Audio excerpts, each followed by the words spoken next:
Now, the nice thing though, and this is one of the biggest blessings ever, is that this financial education is now so much more accessible than ever, thanks to YouTube for decentralizing education, because I was never exposed to this type of education. Like, my parents are not investors. When I wanted to invest in real estate, I had read a few books about investing in real estate, and I'm a horrible reader. Like, English is my second language. I'm not the best reader. I'm very slow at it. But I started reading books because I was so interested by it, and I started listening to these audio CDs.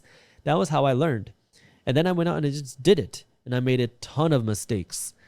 But now, if you want to learn how to invest in real estate, you just go onto YouTube, search real estate investing, and you can see real estate investors walking through their deals. Like on my channel, I walked through my worst real estate deal ever, talked about every single mistake that I made. It was the most painful deal that I've ever done, and it's the only deal to date. All the tools are on your fingertips, and now it just requires you to go out and take the action and believe it's possible for you. The reason why I call myself the minority mindset is because I say all success starts with your mindset. If you don't believe you can do it, I 100% guarantee that you're not going to be able to do it. I mean, there's just no other way. But if you believe you can do it, if you have the right mindset, and then you're willing to put in the work to learn, and you're willing to make mistakes, you're willing to take a risk, nothing can stop you. It might take some time. Like, it took me a solid decade to figure out how to do it, to build a business, to invest my money the right way, to really build wealth. It took me a solid decade, which sounds like a lot because we all want to become rich tomorrow.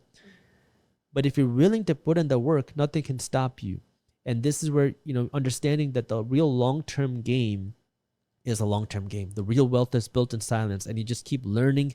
And I'm starting for the MCAT. And that's when also real estate prices happen to be at rock bottom after the 2008 crash. And I started investing in real estate when I was in college. I was 19 years old. I took my MCAT on August 22nd. And on August 23rd, I closed on my first rental property. Now, it was a very different time where it cost me $8,000. That was the full price of the condo, because I was, we're in Michigan, where the biggest economic drivers in our state were Ford, GM, and Chrysler. GM had just declared bankruptcy. Chrysler had just declared bankruptcy, and Ford was on the verge of bankruptcy. So the real estate market was exceptionally hit hard. I didn't really understand what was happening. I can look back and tell you what happened. But the condo that I purchased was sold for $150,000 a few years prior to me purchasing it. And then I came in and bought it for $8,000 out of foreclosure from the bank.